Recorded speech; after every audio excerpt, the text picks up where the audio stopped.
गाँव के रद्दा चुपचाप है, अंगना पूछे तोर नाव। बिहनियाले संझा हो जाथे, कब आवे ते मोर गाँव।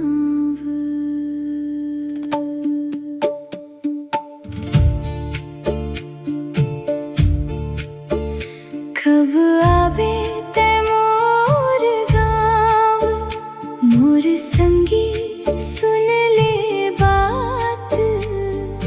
तोर बिना सूना लागे ए घर ए अंगना ए रात। मोर अंचरा में बांचे हवै, तोर माया के छाव आजा मोर परदेसी राजा। कब आवे ते मोर गाँव।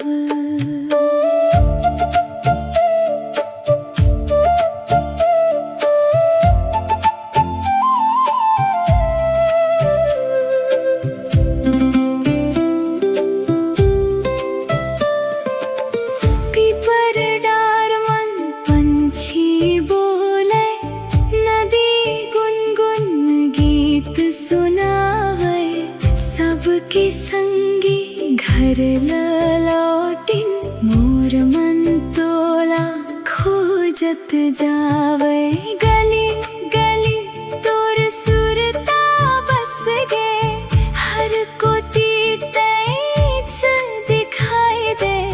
भीड़ मंघलो अकेला लागव, काबर मोला छोड़ गिरे। बरसों नहीं बस कुछ दिन के, कहीं के तेंगे रहिस। दिन गिनत गिनत अब लागे, जुग जुग जैसने बीतिस। कब आवे ते मोर गाँव, मोर संगी सुन ले बात। तोर बिना सूना लागे हे घर हे अंगना ए रात। मोर अंचरा में बांचे हवै, तोर माया के छाव आजा मोर परदेसी राजा। कब आवे ते मोर गाँव।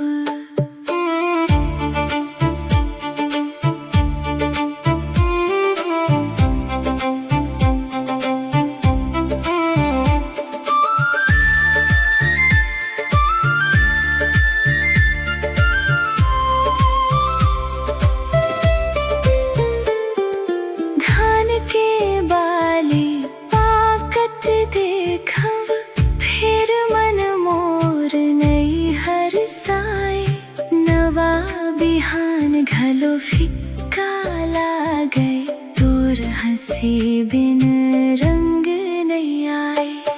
हट बाजार मन सब घूमै, मोर कदम नहीं आगू बढ़ै। तोर संग देखे सपना राजा, आज घलो मन मन जिंदा रहे। दूर शहर मन रही खसते, इहाँ मोर धड़कन अटके। माया के डोरी टूटे नहीं, दूरी चाहे कद को बढ़ के। दुआर नहीं गली घलो पूछे, कब आही मोर परदेसी। बारी के फूल मुरझा जाथे, बिन तोर हाँसी के हाँसी। मोर चुनरी हवा मन उड़थे, जैसे तोला बुलावत होए। एक झलक पर तरसत आँखी, मोर सब